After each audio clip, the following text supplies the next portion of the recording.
Hello, this is Helen Morrison, and you are watching the second of 5 lectures in Speech Acoustics. This lecture is Anatomical Landmarks, Phonation, and Resonance. The series of 5 lectures is comprised of the topics Complex Sound, Anatomical Landmarks, Phonation, and Resonance, this lecture, vowels and diphthongs, consonants, and the application of speech acoustics to the audiogram.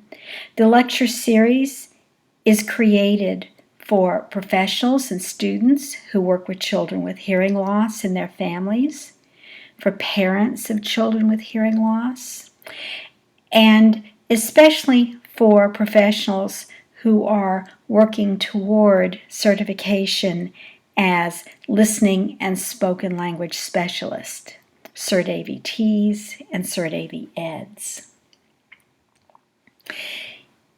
If you would like a copy of the slides in this lecture, you can go to the Dropbox address, paste this link, copy this link into your browser, where you will find the PDF for these slides and others in the lecture series, as well as a reference list.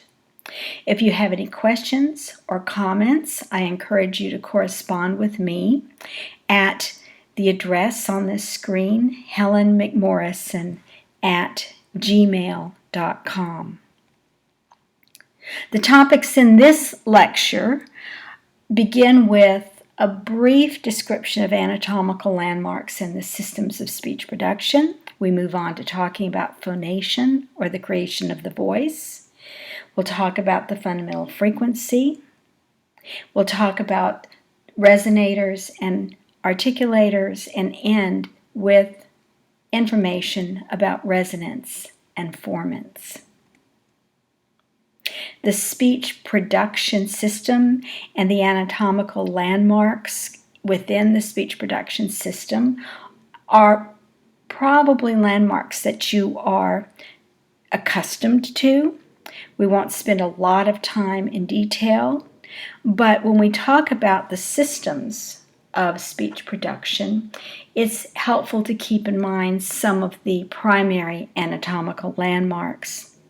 The respiratory system, the system that also allows us to breathe and live, creates the power source for speech production. It generates the airflow that proceeds from the lungs to the laryngeal system. The laryngeal system is created by the larynx, the vocal folds, which are within the glottis, the glottal opening. The glottal source is created here. As vocal folds vibrate, they create a complex periodic sound, and this is the voice. This is phonation. That is, we can think of it as the sourdough starter for the speech that proceeds from that point. And it is the anatomical landmarks and the speech production system that is above or supra to the larynx, the supralaryngeal system, that then shapes that primary vocal source, the glottal source, phonation, to form the sounds of speech. The supralaryngeal system we will think of as being comprised of landmarks that create resonance and anatomical landmarks that create the articulation or the shaping of the speech sound beyond resonance. And we'll talk more about this. Now, the laryngeal system, which we will begin with, the sound proceeds in this way. Vocal fold vibration creates phonation. It's also known as the glottal source, the source sound at the larynx, at the vocal folds. This source sound is a periodic complex sound. If you recall from lecture 1, what that means is that there are multiple frequencies in this sound, and that it contains specific, predictable frequency content. This is the raw, unshaped sound that will become speech. So, phonation, being periodic complex sound, contains multiple frequencies, and these frequencies are called harmonics. The very first harmonic in this series of frequencies, here's a graph of a spectrum of the glottal wave spectrum. These frequencies, the very first one is called the fundamental frequency, or FO. FO is the strongest harmonic in this harmonic series that is phonation. It's what we perceive as the pitch of one's voice pitch.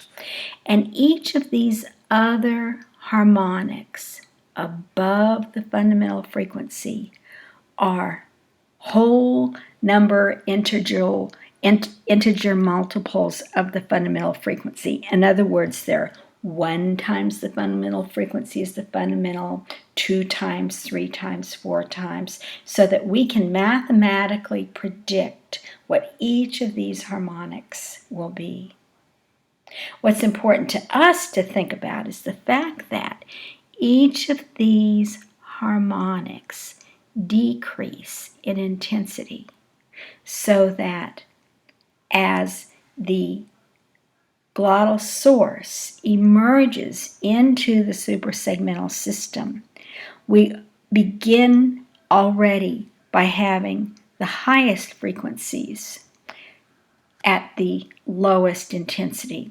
The highest frequencies are the softest in that speech source. Now, let's take a look more carefully at this spectrum of the glottal source, or the spectrum of voice. The very first harmonic is the fundamental frequency, also known as FO. And it's kind of unfortunate in terms of trying to remember things that the first harmonic, number 1, is F0. You just have to get over it. The second harmonic is the next harmonic, and the very next harmonic is called the third harmonic. So we have FO, the second harmonic, and the third harmonic. We're going to stay with the fundamental. We're going to talk about some fundamentals about the fundamental. Fundamental frequency, one important thing to know is that fundamental frequency varies with the speaker. We don't all have the same fundamental frequency. As we listen to people in our environment, people's voice pitches are different. This variation is due to changes in laryngeal vocal fold size, shape, and density. So adult males having larger structures, thicker vocal folds, have a lower fundamental frequency. Females have a higher fundamental frequency, and the highest fundamental frequency of all belongs to children. Now, I have listed here some values, some frequency values for fundamental frequency. If you go to literature about the voice, you're going to see some slightly different values for the average male, average female, average child. I'm going to be using frequency values supplied by Dr. Ling, most recently in his 2002 revision of his 1976 book, because he describes fundamental frequency in terms of numbers that relate to the audiogram, and that's where we're headed. So we can think of adult males as having a fundamental frequency on the average of 125 hertz. Plus or minus a half octave. Adult females and children he collapsed together as being on the average around 250 hertz, plus or minus a half octave. Now, what's important also about this is that the harmonics above these different fundamental frequencies, if you start with a lower fundamental frequency, all of the harmonics above that are going to be lower in comparison, say, for men than for females, and then also for children. So when we think about all that happens to speech sounds with the harmonics above the fundamental, men's voices in general are going to have everything shifted a little bit lower in pitch, women a little bit higher, and children in frequency higher yet. What's important for us to remember, though, is if you can hear 250 hertz, you can hear fundamental frequency. If you've got the most corner of corner audiograms and all you can hear with your hearing aids is 250 hertz, you can make use of some acoustic information. What can you hear if you can only hear FO? Well, you can detect some aspects of speech. You can detect that speech is present because you hear voicing. You can detect within that ongoing speech stream, you can detect voiced speech sounds and vowels and diphthongs. You can also hear the differences between certain aspects of speech, in particular aspects of speech that are what we call the suprasegmentals. You could hear or discriminate the difference between speakers of different gender if you could hear 250 hertz. For all practical purposes, you could hear the difference between men, women, and children. You could hear variations in the intonational contour as 250 hertz moves up and down. So you could hear the difference between a question, are you going outside? Versus a statement, don't go outside. Versus a variation within the sentence, oh, aren't you a pretty baby? Which is the kind of intonational contour variation that we hear so often in infant-directed speech by adults, and that infants from the get-go attend to and love to listen to. Now, as an aside, I've encountered some literature that talks about the discrimination of intonational contours being around 750 hertz. I've seen that in some things that people in our profession read. When I go back to the speech science literature, I don't really see that. So I would like us to think about the discrimination of intonational contour being possible to some extent if we can hear fundamental frequency. If you can hear fundamental frequency, you can discriminate utterances of different duration because you could tell if something is long versus short because you could hear the voice going on for a while versus just a little bit. So a child could discriminate if they could only hear 250 hertz. They could discriminate go versus up. If you only hear FO, you can hear the stress patterns in words. Content versus content. Traditionally, we describe stress as being an emphasis of a syllable, and we often describe it as being louder. In reality, when we study emphasis in speech, when we study syllabification, more syllables that have greater emphasis tend to have slightly longer duration than syllables that have less emphasis. Syllables that are the primary syllable in a word tend to be spoken with a little bit longer duration than the others. So again, because fundamental frequency is providing that durational information, it's available. We can take advantage of it. Similarly, if you can only hear 250 hertz, you can hear syllable number. You can hear rhythm. You could hear the difference between wave bye-bye, versus uh-oh, You could hear the difference between pie versus ice cream versus birthday cake. I've taken some time to talk about this because I think it's important for us as professionals to encourage parents, and for parents to be encouraged that if you have an infant or a toddler who has a profound hearing loss, who's waiting for cochlear implants and learning to listen through hearing aids, if those hearing aids are optimally fit, and if fundamental frequency is available, there's learning that can be achieved auditorially, and that learning can begin to develop those synapses and those connections in the auditory cortex, upon which, once a fuller signal is made available through cochlear implantation, you've got some groundwork laid. So this is not wasted time. This is not time when we're spent waiting. This is time when we are really working on awakening and helping that auditory cortex to start to become attuned. Let's think about the audiogram for a moment, and we'll look at the audiogram more carefully in the final lecture. But you're probably familiar with seeing the audiogram. Intensity is on the vertical axis. Frequency is on the horizontal axis. These are the frequencies that typically appear on an audiogram.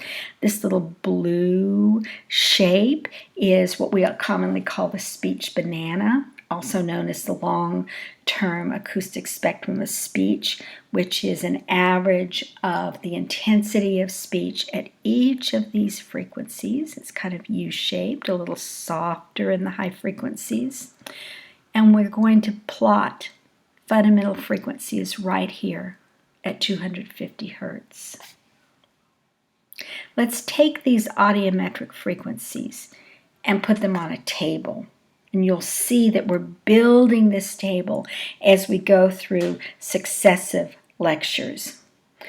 At 250 hertz, the acoustic feature that can be heard. If you can only hear 250 hertz, you can hear fundamental frequency.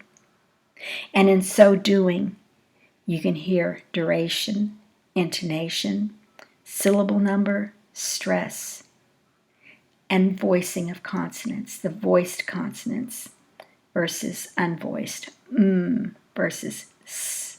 The is hearable.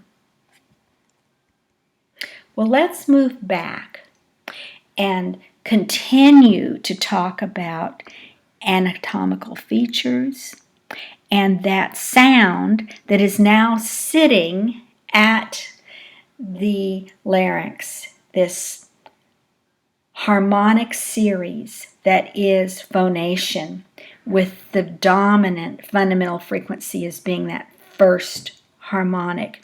And let's talk about what happens to sound as it moves through the structures, as it's being passed through the structures above the larynx, and these structures being the pharyngeal cavity, the oral cavity, the nasal cavity. We have structures that help guide and shape those cavities. We have the jaw. We have the velum that opens and closes the velopharyngeal port through a series of musculatures.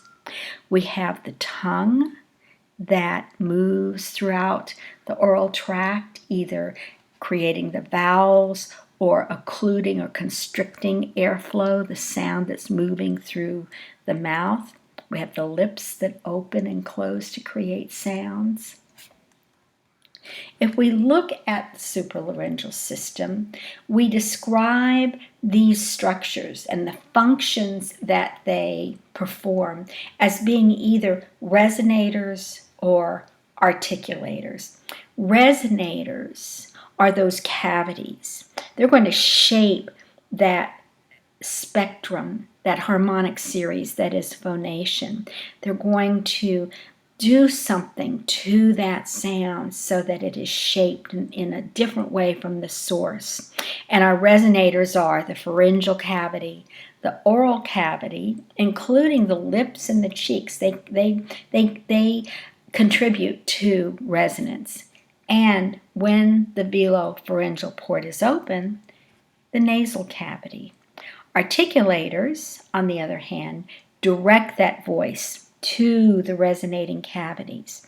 They change the shape and size of resonating cavities.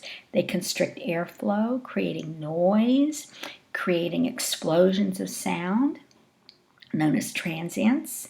And those articulators in general, we can think of as being the jaw, the tongue, the lips, and the velum.